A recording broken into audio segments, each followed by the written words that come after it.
Il faut dire qu'en réalité, la question de la désinformation et même des mauvaises perceptions qu'on peut avoir sur un pays peut avoir un impact très important sur son économie.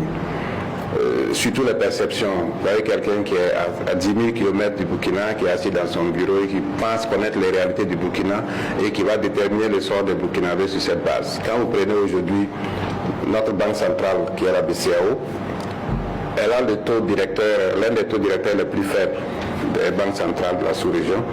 Mais quand on va sur le marché, les taux d'intérêt sont les taux les plus élevés. Qu'est-ce qui explique ça? C'est simplement la prime de risque. Parce que les gens estiment que dans tel pays, il y a tellement de risques que quand ils veulent prêter de l'argent, il faut mettre un taux élevé. Parce que plus le risque est élevé, plus le taux doit être élevé. Donc, du coup, ces mauvaises perceptions font que on a un coût de la dette qui est très élevé.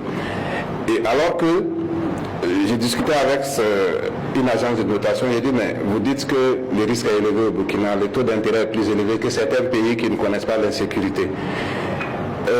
Mais sur le marché, quand vous regardez quels sont les pays qui sont à défaut, le Burkina n'a jamais été à défaut. Sur ces 3 années, on n'a jamais été à défaut une seule fois. On a toujours payé la dette à temps.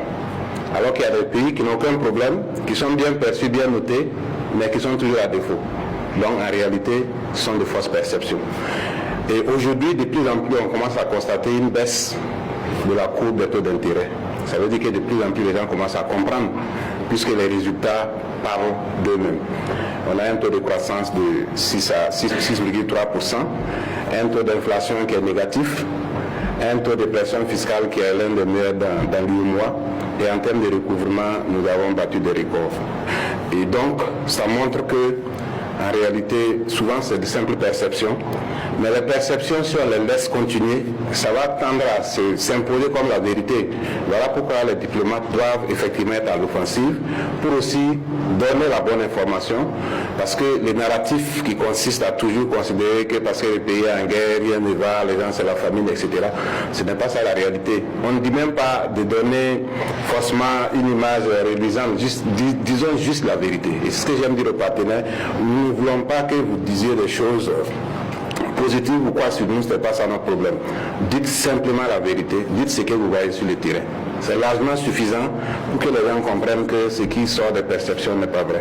Et je pense que les diplomates ont un très grand rôle à jouer et nous pensons que véritablement on est sur la bonne voie et que tout le monde pourra jouer son rôle, parce qu'en fin de compte, la diplomatie ouvre toujours des portes, la défense va toujours protéger la nation, et c'est l'économie qui va financer la souveraineté et rendre l'État encore